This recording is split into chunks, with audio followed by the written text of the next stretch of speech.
Well, hi. Our mysterious not take two of our GDC panel on freelance crunch, a perfect demonstration of the Wild West that is the game industry.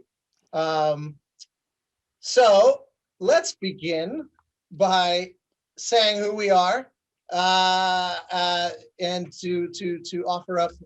We'll do two in one this time. No one has any idea about the prior non-existent time. So why don't you give a sense of who you are, and then tag on to that the employment history, which will be relevant to our conversation. So Lena, why don't you kick it off? Sure. So I'm Lena Rain. I'm a composer. I have worked on games like uh, uh, wow, sorry, my brain just froze. It's 5 in the morning for us. We It didn't is specify it that is part. 5 in the morning. It's midnight. Yeah. Absolutely, middle of the day. Yeah. Um, The lack of no, consensus is really lending credibility. I'm trying to help you. Well, so's the where is it? The land of the midnight sun here that oh Yeah, yeah, true. certainly oh yeah. doesn't help. Fair enough. So take two within the take two. I'm Lena Rain. I worked on Guild Wars 2. I worked on Celeste, just recently, Chicory: A Colorful Tale, and contributed some music to Minecraft as well. And my sort of personal sort of employment journey over the years, I graduated college for music and tried to go freelance for about a year and a half or so. Realized I needed a full-time job to kind of get myself on my feet. So I got a lot of contract jobs working in QA, which eventually led to ArenaNet, where I was hired as a game designer. And so I worked there for about 6 years full time and eventually transitioned into doing music, and then worked another year at Ubisoft, and made the leap to freelance after about 7 years AAA full time. And so I've been freelance since about 2018, when Celeste released, and still going strong. And for an even more complicated back and forth, Jesse, what's your Yeah. who you are Hi. and where you've come from kind of thing? So I am Jesse Harlan. I am the music supervisor at Cloud Chamber, which is 2K's studio that's working on the next Bioshock game. I have been in the game industry for 20 years. I started as a freelance composer just out of college. Then, after a few years of that, I ended up as a staff composer and eventually staff composer slash music supervisor at LucasArts, where I was for 10 years until the company was bought by Disney and then dissolved. When Disney dissolved LucasArts, I was again a freelance composer. I did that for 8 years, I think, and just this past March was when I joined Cloud Chamber. So it has definitely been a pendulum swing back and forth. Yeah, which is a perspective that's you know going to pay dividends, I think, for this conversation. Hmm. I'm Austin Wintory, and I worked on games like Journey and the Banner Saga franchise and Abzu, and I've never been anything but freelance. And so I think a lot of the conversation here and the sort of pre-panel chat that the three of us had revealed interesting blind spots that I think that I had as a result, which made it even more exciting to be having this conversation. And I realized in the excitement of doing a take two, I didn't actually say what this was. So I will now that we've lured you in with these very enticing intros, I'll say what in the hell this panel is, which is the hidden realities of freelance crunch, an idea inspired by a tweet of Jesse here, who was, as the game industry has more and more public and probably very essential conversations about the nature of employee crunch. Jesse, raised his hand on Twitter and said, there's this more slippery concept that is kind of harder to define, but a bit omnipresent for freelancers, a kind of freelancer crunch. And the way I define it, and feel free either of you to change this or add nuance to it, but in my experience at least, crunch as a result of freelance work is not so much the idea that as you get towards the end of a project, there's just the inevitable kind of grind to, tie up loose ends and get things off the edge. That to me is probably just inevitable. There's always the last chance to realize, oh, there's some last few rocks I can kick over, and my window of opportunity for doing it is shrinking rapidly. So the days are going to get a little longer. I don't see that as necessarily a failure to adequately plan, a failure of the management of the people that you're working with, et cetera. But feel free to take that assumption to task, either of you. No, I see it. Sorry, I agree with that. Sorry, I was just saying I agree with that. Somebody once told me that a week of time at the beginning of a project is equal to about half a day at the end of a project. That strikes me as that's probably true, although that's fairly brutal. But I guess it's true in that it's not so much that the half day at the end is insanely packed. It's that you naturally move slower than you even have to. Like I don't, if I know I've got 3 years on a project, day one is not like this sunrise to sunset, just manic hysteria, because you're marinating, you have the luxury of time. And one of the recurring themes that I think will come up is that part of what makes this an interesting and challenging subject is that, and you two can actually speak to this better than I, so jump in. But part of the appeal of freelance is the lack of day-to-day schedule management, is the sort of freedom to know that, rather than micromanaging my schedule in an hour by hour, day by day way, I've got 5 weeks or 5 months or 2 years or whatever. And it's, other than milestones periodically, it's up to me to kind of self-regulate how needed. And I like that better than daily check-ins or, filing TPS reports, as it were. Like, that's one of the trade-offs. Like there's a million trade-offs that salaried positions offer in exchange for a more micromanaged position, not least of which is a stable salary. And so it's like, it comes down to what you're after. But again, I'm kind of talking out my ass a little bit because I've never had a real job, as it were. What do you guys, do you guys agree with that? I'd say that that's largely true. Although I have found that working on big AAA titles when you're freelance, depending on the team, you may also end up having to do stand-ups and Jira and all that kind of stuff, which is completely antithetical to that notion of being a freelancer who can make their time as they see fit. But I've certainly never had that kind of thing on smaller games. Yeah, for sure.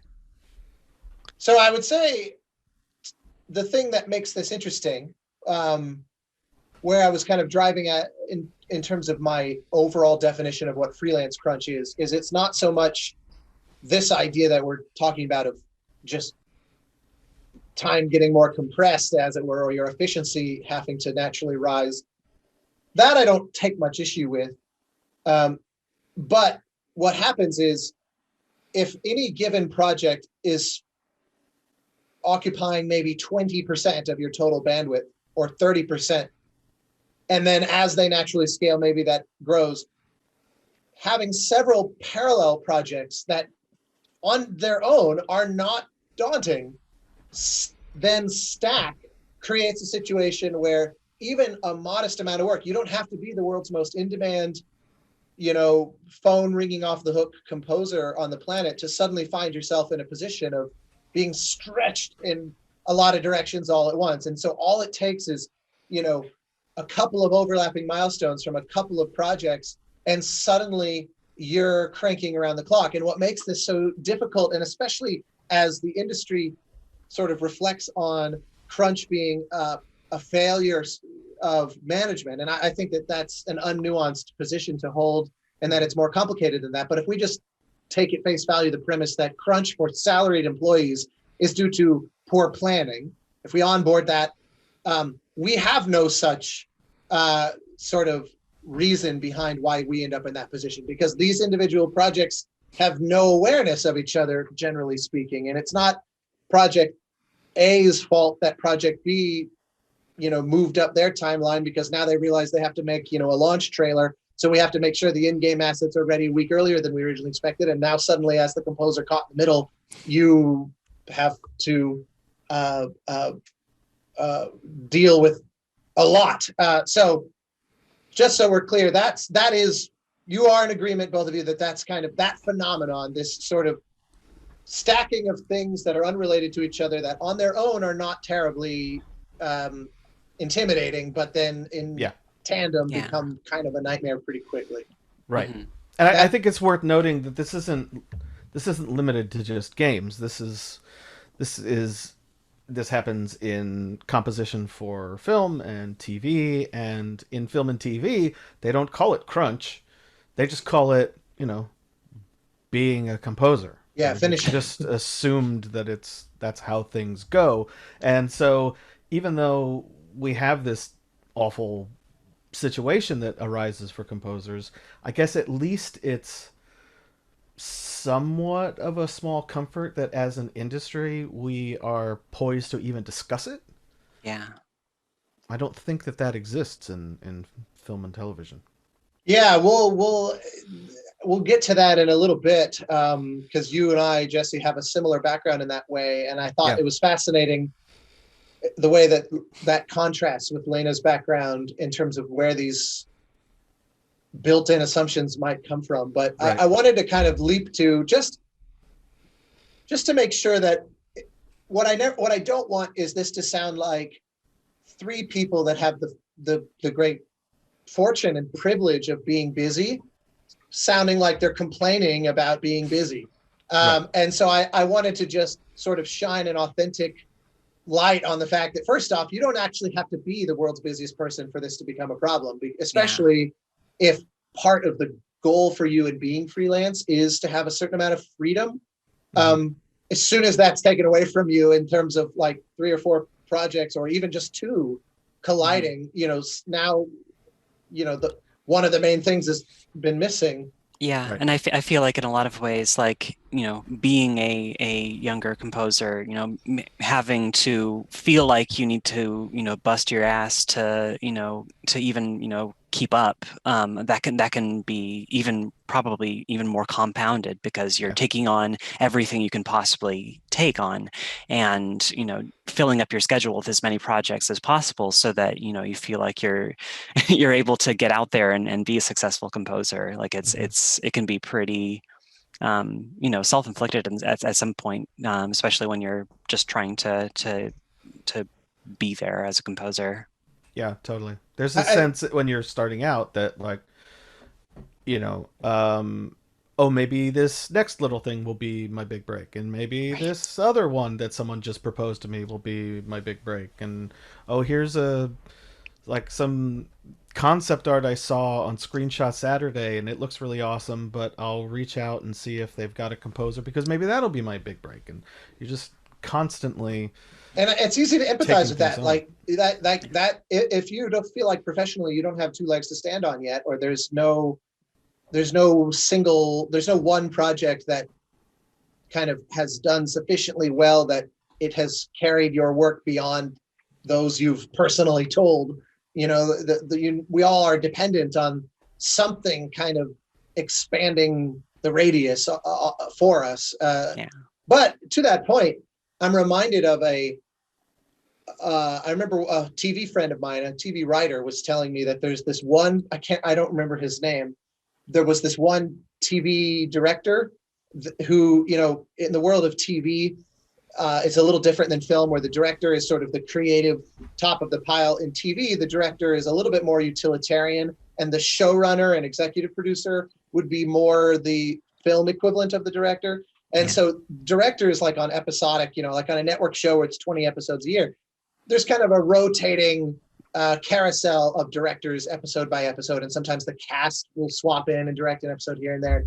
But a slight kind of the sort of plum position is if you can be the director who does the pilot of a series that then goes on to be successful, you're the one who kind of helps set that template. It's better paying, DGA royalties, blah, blah, blah. It's a good position to be, but it does entail a certain amount of taking on a pilot and rolling the dice in the same way that we're talking about, right. Where, maybe this will be my break. And my friend was telling me that there's this one director who famously, he has the record for, he directed something like 19 pilots in a row that didn't go to series. Like all of them were one-off, make the pilot, the network looks at it and goes, nah, pass. And, I don't know, for those unfamiliar about the so-called pilot season every year where they make a bunch of pilots and then go shopping amongst them to say, okay, these are the ones that we feel like could be a viable show. And that one, not so much, and blah, blah, blah. And so like, what can you do if you don't know what is going to be the next Breaking Bad? No one knows that until afterwards. So I deeply empathize with getting in this position of, well, if this thing might be a hit, great, but I can't bank on that. Right. And especially since we obviously know that for the composers just starting out, those kinds of jobs tend to not be terribly well paying. There's a lot of reliance on revenue share or sales bonuses and things like that, because everybody on the team is kind of bootstrapping. And this is right. an order of magnitude more true in the mobile game space. Or you might be selling yourself short to, outbid someone on a gig or whatever it is. Totally. Well, there's that. Yeah, there's that consideration as well. Yeah. Point being that it's financially probably impossible to put all your eggs in one basket, even if you have the fullest conviction on the planet that this thing I just signed on to is going to be the next Celeste. Like you financially just don't know. Even if everything in your soul, every genetic fiber of your being is screaming, it's going to be. Bills you have no idea. Have to be paid one way or the other. So we have to take on other work, especially in those early days. So Jesse, you had told a story that I hope you don't mind my kind of inorganically prompting, but you as an example of the extreme ends of this. This is kind of circling back to when I said I want to make sure that this doesn't sound like people going, "Oh, poor me," like in Friends when Chandler says, "Oh, all these people love me, and my wallet is exploding with 50s, and my diamond shoes are too tight." Like right. This is actually a thing worth really addressing, and you literally had to go to the hospital. You said, "Oh yeah." What is the story there? Yeah, so this was a number of years ago, and I was working on a number of things all at once. I was working on Star Wars: The Old Republic. I was working on, I think it was Mafia Definitive Edition, and Yoku's Island Express, I think, and a couple other projects. And it just so happened that enough of them slipped in their dates so that it ended up I had 5 projects that I was working on all at once. And I have so commonly throughout my career just gotten into these kinds of crunches where I just decide, okay, well, you know what? I know I'll just kind of kill myself for a while, and then when I'm through it, I'll get sick, because I always do. Whenever I stop, my body's like, okay, now it's time to like collapse. Seek revenge. Yeah. So I'll just push through this, then I'll get sick, and then I'll get better, and then I'll move on to the next stuff I have to do. Yeah. But I timed it wrong, or it went on longer than I wanted it to, and my body eventually was like, I'm pulling the plug.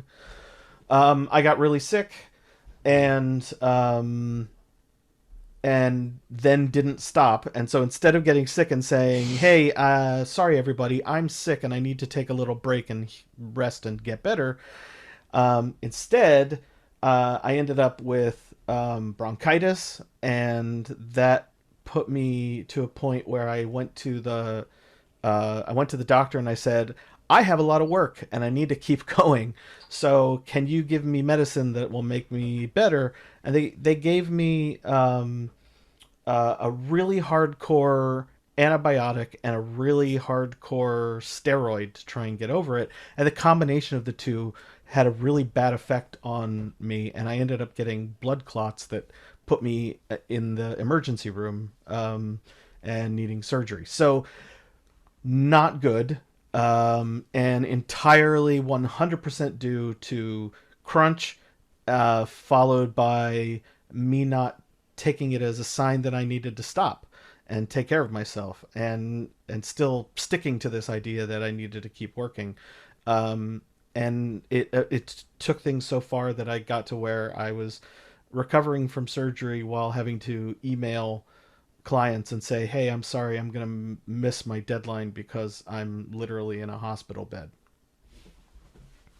Yeah, that's represents kind of the extreme, Yeah. but not like there's nothing about that is necessarily wildly outlier, which is why I think it's an important cautionary tale. And obviously, as evidenced by the fact that as soon as I said that I routinely work until I get sick, both of you started vigorously nodding your heads because it's just so common. Yeah. Well, yeah,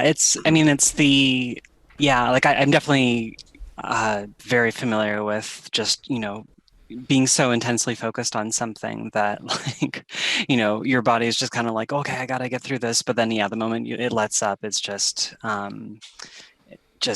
suddenly that's when everything hits and you're just like, well, I'm out of commission for a while. And yeah, I mean, it definitely, especially like in your case, Jesse, like it's such a rude awakening of like, maybe, oh shoot, maybe I did something wrong. Like maybe this isn't correct. Like, maybe this isn't what the body's supposed to go through to be, have a sustainable pace. Yeah.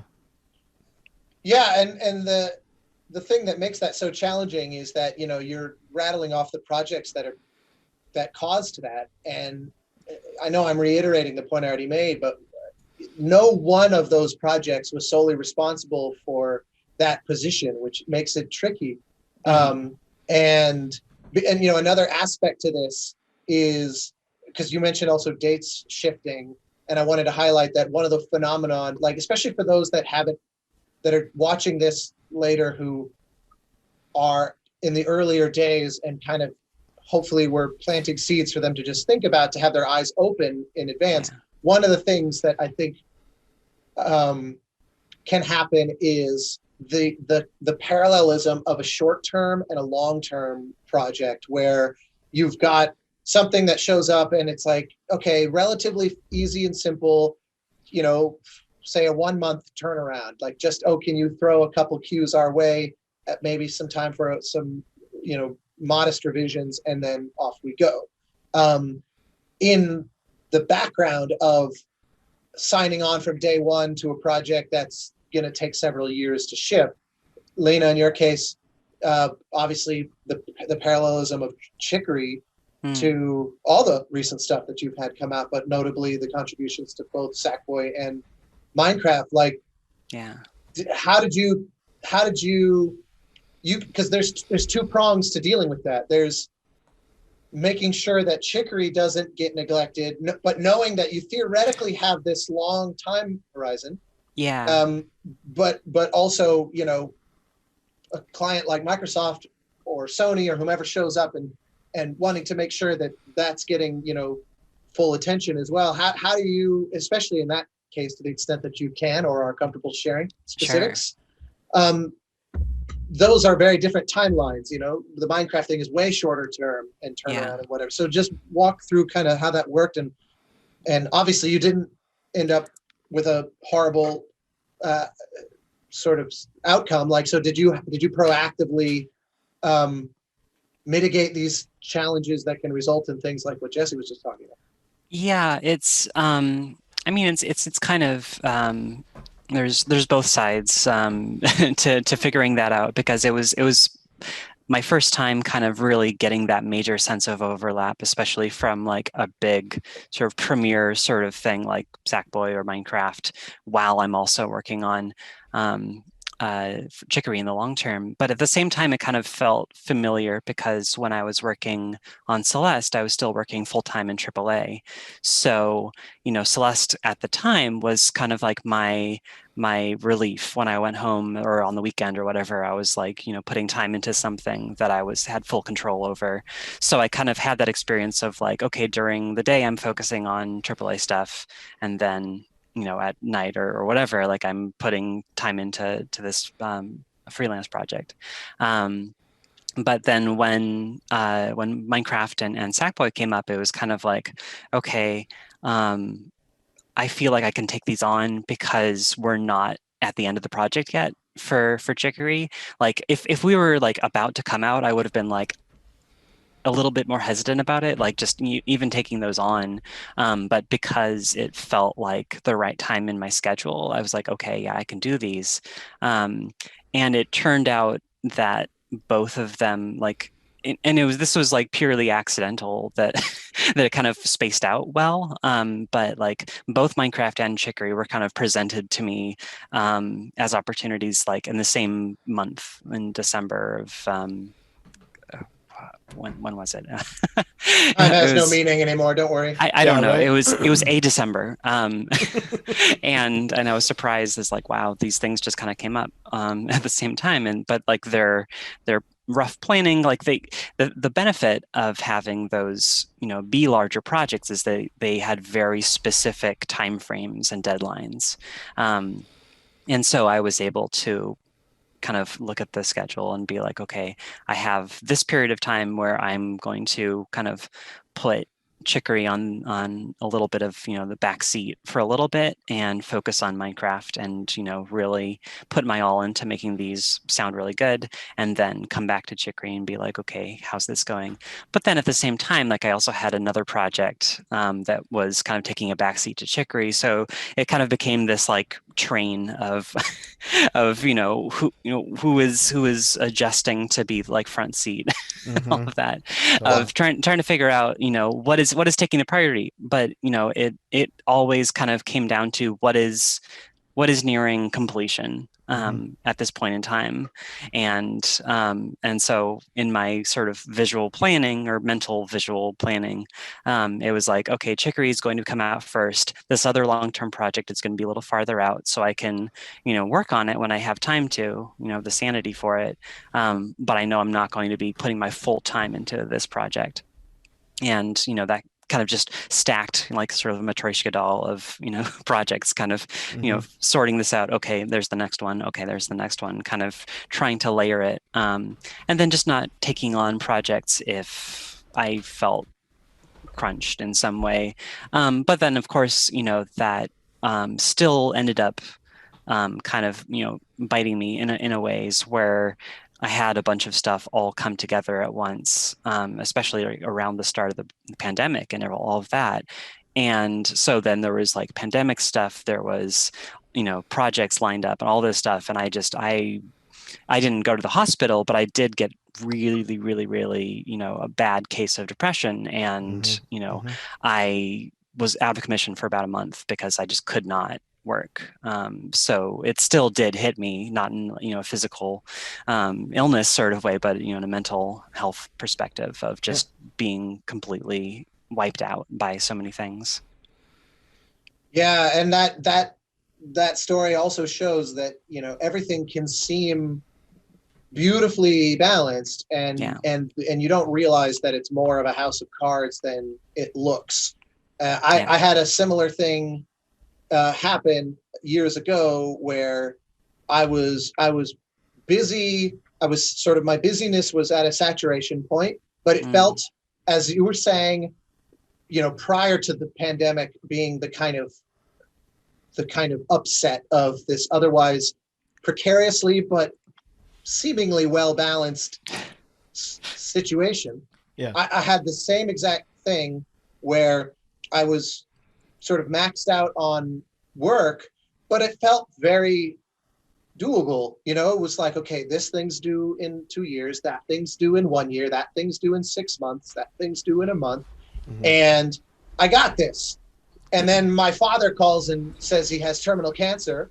And it was like, just like in your pandemic situation, you realized without a kind of buffer, like when you build a project budget, like if I'm going to be recording orchestra, for example, I always try to have a contingency amount that's there in case something goes wrong and I don't find myself suddenly over budget.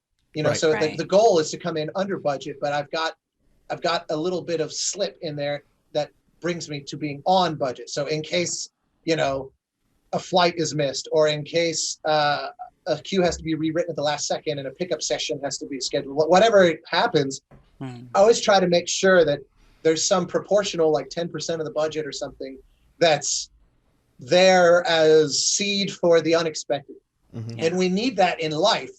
And that I learned that in a way very similar to your story. I learned that the hard way. I was very lucky that for the first 10 plus years of my career, I never had personal life interject itself in this non-negotiable way that said, where you couldn't just delay it. You couldn't, because there were times where, family holidays, I would say, I can't make it this year. So we would always do Thanksgiving in my parents' house. And a couple of times where I said, I'll give you a call Thanksgiving morning from my studio, but I don't have time. Right. And, it's not anybody's fault. It's not even really my fault. It's like things moved and I said yes 6 months ago to a thing that now is the consequence of that. And to a certain extent, that is life. But then some things come up that work just will take a back seat to.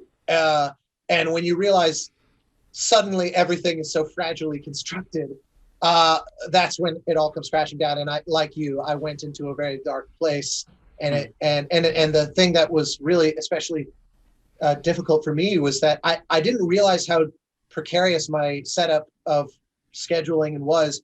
And when I had this several week period where I basically had to be, with my folks and kind of a little bit off the radar, it took me like 2 years to feel like I was caught up again, even just on emails, never mind deadlines. Yeah. Like it was amazing how that's how you realize how precariously things are balanced when the slightest ripple in the pond reaches, like it's like if I throw a stone into the Pacific from the Santa Monica Pier, if by the time that hits like Japan, it has manifested as a tsunami, it makes you realize this is really, really delicately balanced, apparently. Yeah. Like that shouldn't be possible, that something, throwing a stone could have a downstream consequence that severe, but that's what it felt like. Yeah. And that was, It should be noted, that it doesn't take crises to upset the balance of this like lack of a life budget. You can decide, you want to have kids, and now you have this long-term other project of shaping human beings that can't take a back seat to your work, or else you become a living Cat Stevens song, or it was Eric Chapin. They both have that. Yeah. Yeah. Right. Oh, that's Take right. They your pick. both do. Yeah. Father and son, cats in the cradle. Take your pick. Yeah, totally. Yeah. So, you've got to make time for family, and I know a lot of us, as shitty as it is, a lot of us, before we have kids or even maybe after, a lot of us decide that those relationships can suffer. And maybe it's not a conscious decision, but, every time you have to call your partner and say, hey, I'm not going to be home for dinner tonight because I'm working late and it's unexpected, or, hey, I know we were going to go away for the weekend, but I've got this milestone I need to do, so can we please reschedule that?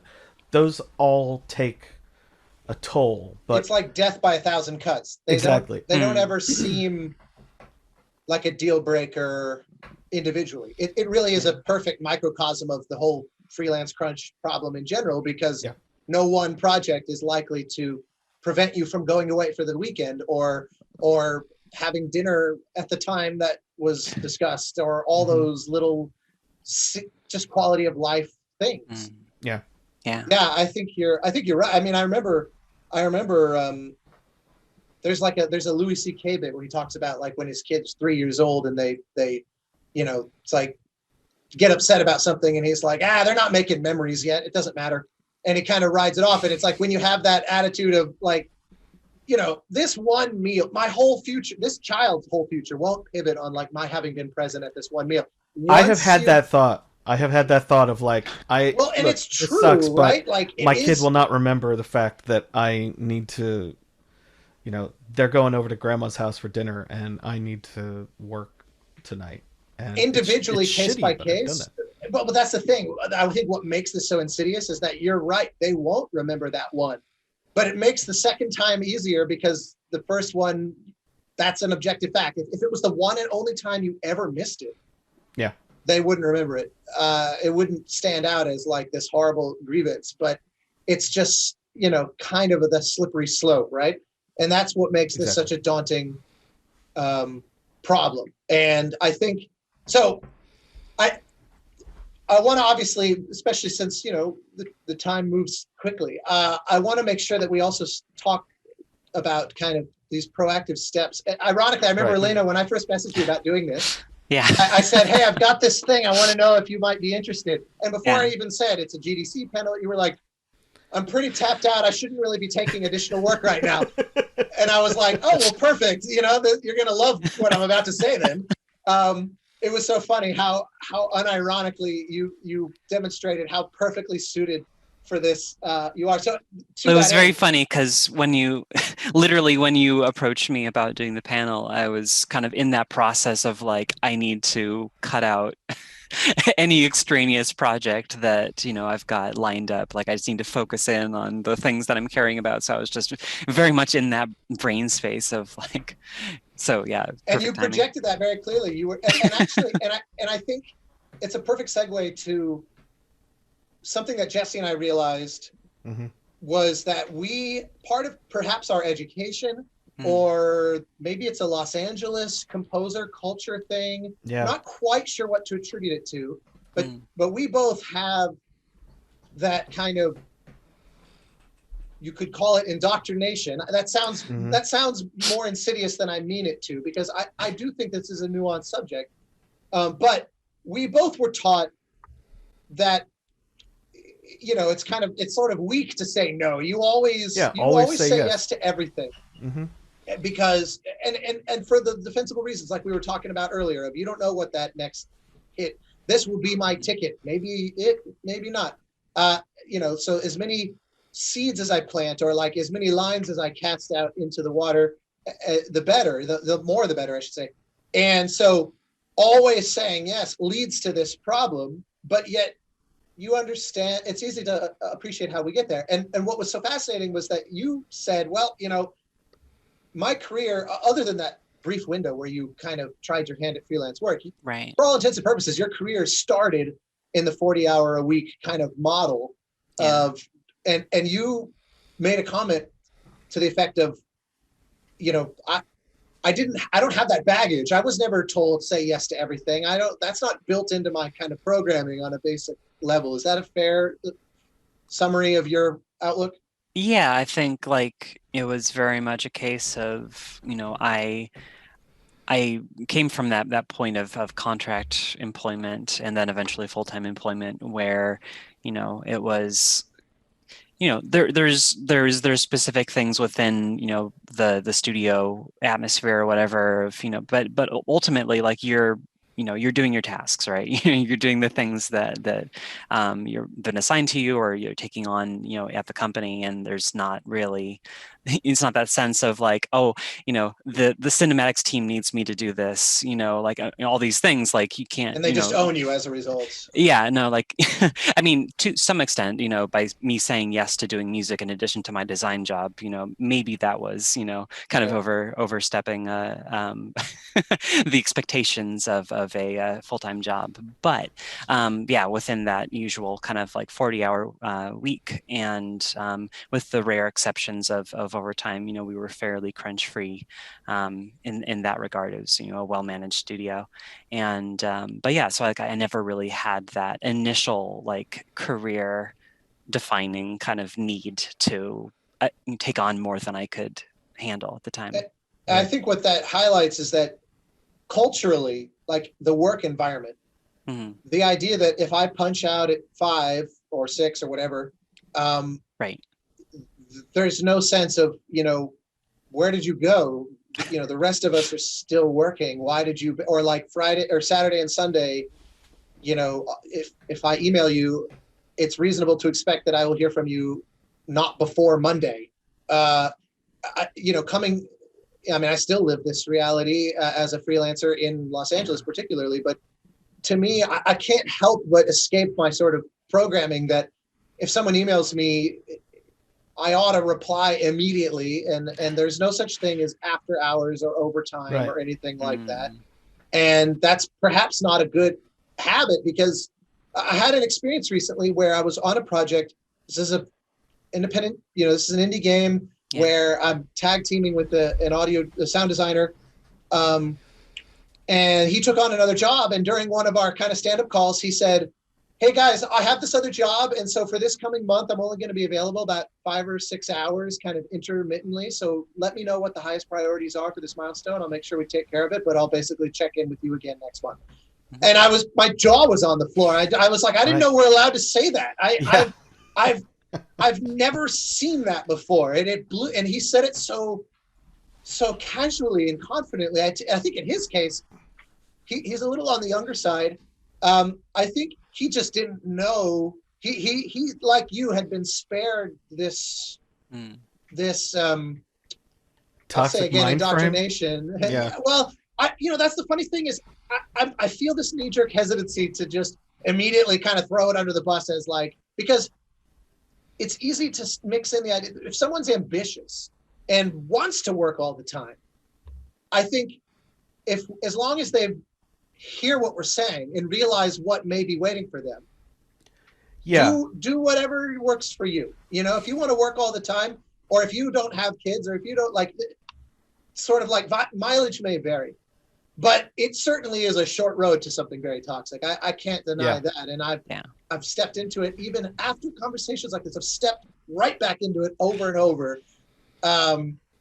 And so I just wanted to highlight the fascinating thing that it is possible to realize that there are other ways, and that the salaried positions actually, in a way, for all the fact that crunch is this big topic right now of how challenging it can be, there's that baked into that is the idea that it's okay to not work 24/7. And as freelancers, we forget that really easily.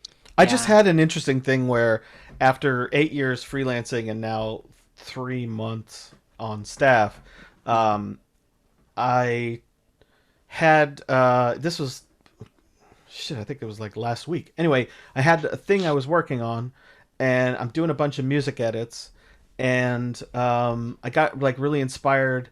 We talked about feedback on a bunch of them at 5 o'clock, end of the day, and I said, okay, well, I'll try some other stuff, and did that night. My wife had some work phone calls, my kids were asleep, and so I was like, you know what, I'm just gonna go do some stuff. Did a bunch more edits, delivered them, and the first thing I said in the morning was, hey, I've got a bunch of stuff for you to check out. And my boss now was like, hey, you got to be careful. Don't do that. We are working hard to not be a crunch type studio. I don't want you working at nights and stuff. And for me, it was almost like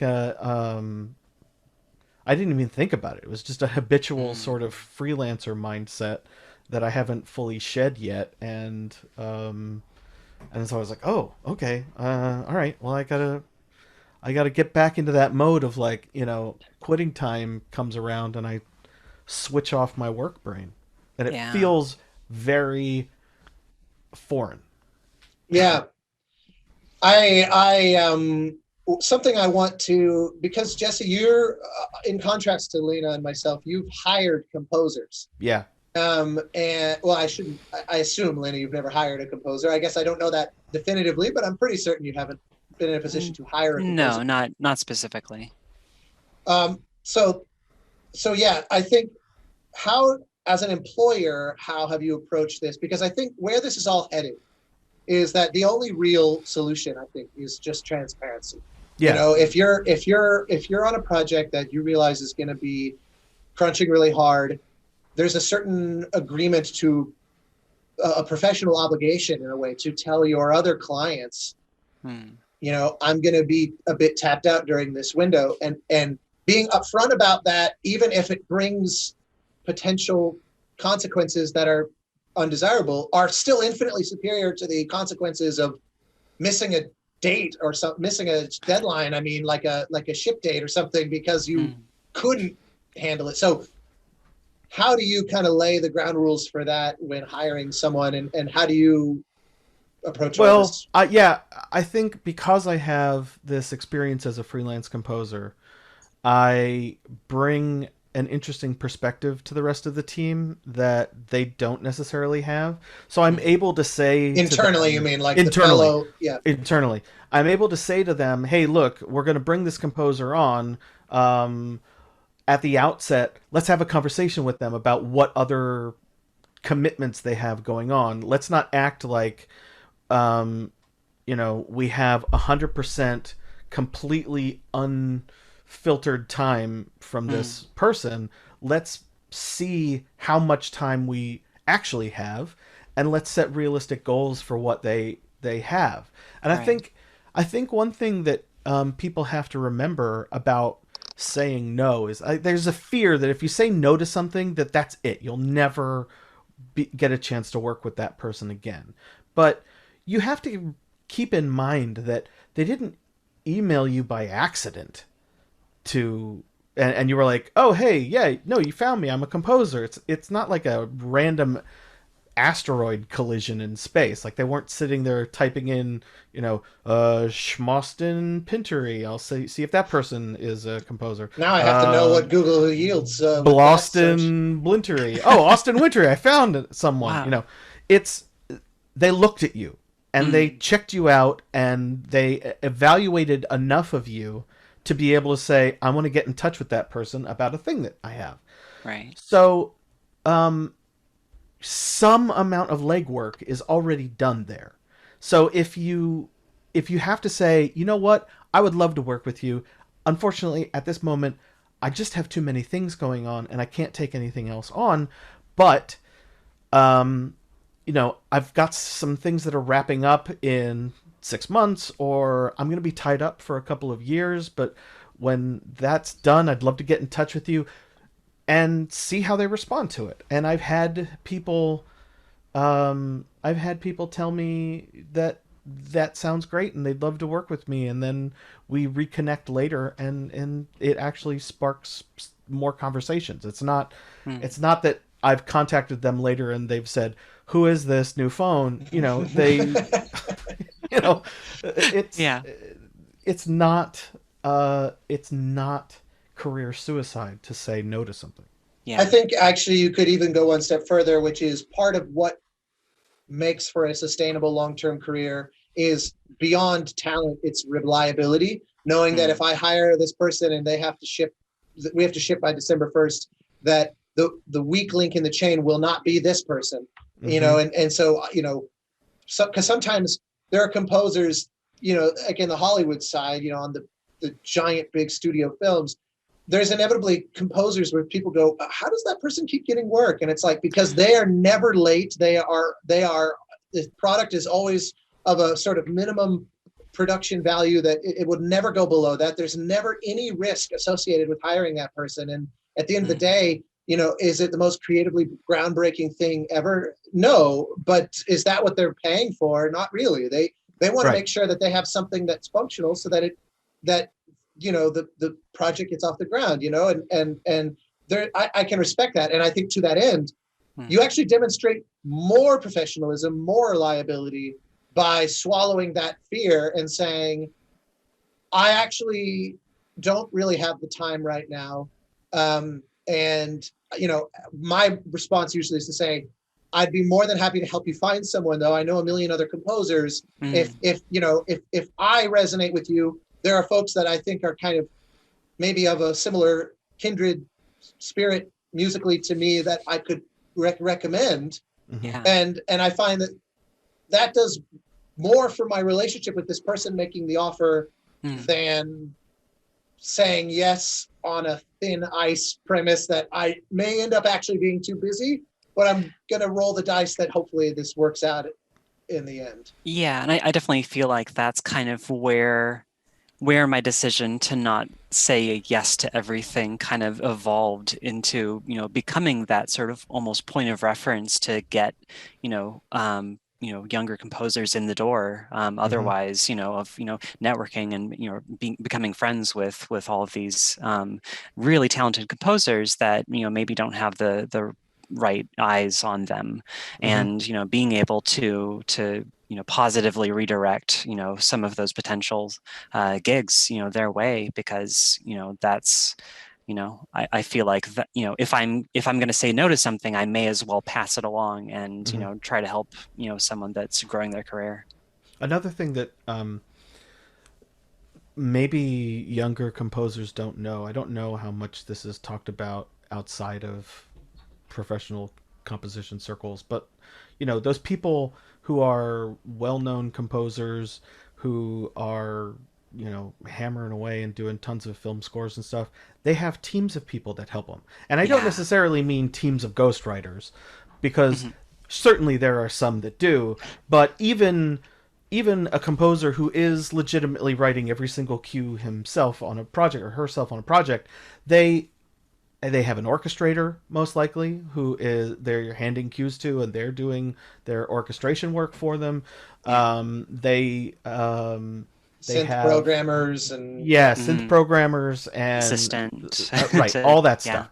Yeah. And they're not trying to handle it all 100% by themselves.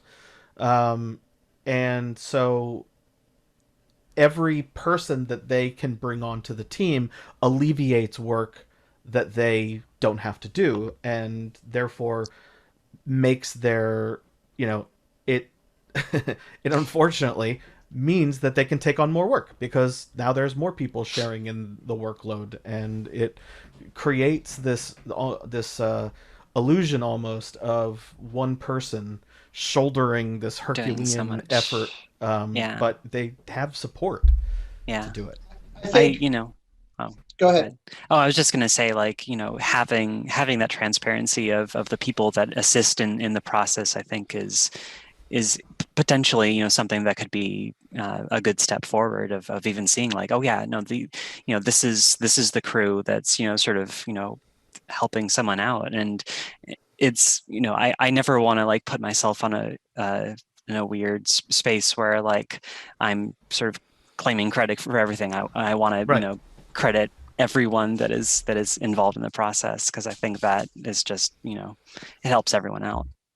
Yeah, we tend to mythologize the kind of auteur, brilliant solo genius, lone wolf composer types as if they're alone in a room doing every last detail. And to the point that there's a fear, and I've been guilty of this. There's a fear of, well, if I ask this person, if I came up with a synth sound and then I went to a synth programmer type person and said, can you help me iterate on this sound? Do you have gear I don't have, or do you just have insights that I don't have, and manipulate this sound into something cool? And then it's if people like this ingredient, they're not gonna. It's ruining the illusion if they think, oh well, some other person did that for me. And it's the thing that I always would point someone to who's dealing with that insecurity is, the most revered composer on planet Earth right now is Hans Zimmer. And there is no illusion over the fact that he is commanding an army of a factory of every sub-discipline you can imagine. And assistants have their own assistants. And it is an industry. It is an industry unto itself. And that's not a secret. It is understood that he is commanding a ship, and you can like the results and respect that it's a team effort, and he's the leader, and therefore the buck stops somewhere. He is greenlighting these things. He is contributing his own ideas. That's okay. That's not everyone works that way. There's some people who really do basically everything themselves, and work in a far more intimate, closed off kind of way, and that's okay too. And I think the transparency, but particularly with the people hiring you, is is the only way forward. And just the more that we can invest in our community as a community, like you said, Lena, if it means being a gateway to other composers, or Jesse, just being a kind of composer hiring role model that says, like, let's be upfront about what your availability is. Yeah, I just tried to be an advocate for the composers to the rest of the team, and realistic about what kind of commitment we should be able to expect from them. And that is, I've been on both sides of the divide, and I do this because I've literally never been asked it by anybody else. And you were being the change you wanted to see. Yeah. I think, I just as one last little comment to put in there, I don't want to portray things. I never am interested in one-sided conversations, and I will just add as a little piece of counterpoint, just to recognize that it's not a clean and easy solution. It's not a clean or easy problem to navigate. I've had situations before where I was working on a project and I got hired on another project, and in my naivete, I was very excited, and I shared with the first project, hey, check out this other cool thing, knowing that one was a short-term delivery, the other was a very long-term delivery. But the first person who hired me, realizing I'd just take on this other project, it made them very uncomfortable, and it took a lot of political damage control over the coming year to really give them the confidence that I was fully engaged with their project. Again, I don't know what it is with me and the Friends references today, but there's an episode of Friends where Rachel is potentially being scouted for a job from like a rival company. So she goes to lunch, and to her horror, kind of a la Mrs. Doubtfire, her current boss is at the next table over as she's doing a job interview kind of in secret. And the result is that she doesn't get the one job because she's acting super weird and cagey, trying to avoid being seen. And the person thinks that she's kind of flaky. And then the current boss sees her and fires her because he realizes, oh, you're a flight risk. And so it's like, and obviously it's, it's a silly comedy thing, but like, it's also not wildly unrealistic. I've had projects go south because of over transparency where, maybe that means it wasn't the right fit to begin with. Jesse, I remember you said you had a similar situation. Yeah. I know we're almost out of time. I don't want to open up too much of a can of worms. What were you going to say? I was going to say, do you think that situation could have been mitigated by letting them both know up front that you were working on both projects? Instead of the reveal being, hey, check out this other work I'm doing? Maybe. Idealistically, let's say, hopefully, yes. I just want to, because you had mentioned once that you had a project where you tried to do the responsible thing and bring in somebody, and then the client never worked with you again as a result. Right. I had a project that I was. We got 2 minutes, so I'll try and make it fast. Working with a project that ended up slipping by about 8 months, and so when they finally came to me and said, hey, we're ready for you to do music, and by the way, even though we slipped 8 months from our start date, the delivery date didn't slip at all. So my time scale got compressed down to about 3 months from writing the first note to needing to deliver the finished recorded orchestra session. And meanwhile, I had other commitments that I had signed on to because this other project was going nowhere. So I told the other project, hey, I'm going to physically be out of the country. I have to go to Prague to record an orchestra. I'm leaving you in the hands, meanwhile, of this guy who's my assistant on this project. You're going to be fine. And everybody, I communicated it well to everybody. I introduced everybody. My bosses were totally fine and on board with it. They were people that I had worked with on 4 other projects at this point. We knew each other well, and I knew the kind of relationship we had. And then after that, that was the last project I ever worked with on them. And we just, they just didn't call me for the next thing, and I found out about their next one on Facebook. So, is it because of that? Maybe. Is it because the next one they hired a film composer, like a big name film composer to do it? Maybe that had part of it to do with it, but it was I'll never actually know what bottom line is it's tricky. Yeah. being transparent as best you can is probably the only thing we can hope for, but recognizing that because not being transparent just causes you makes it worse. grief. It just makes everything awful. And then fundamentally, you're not alone. We all deal with this, and the extent to which we can all kind of support and help each other, I think is probably just about the best that we can hope to do with this situation.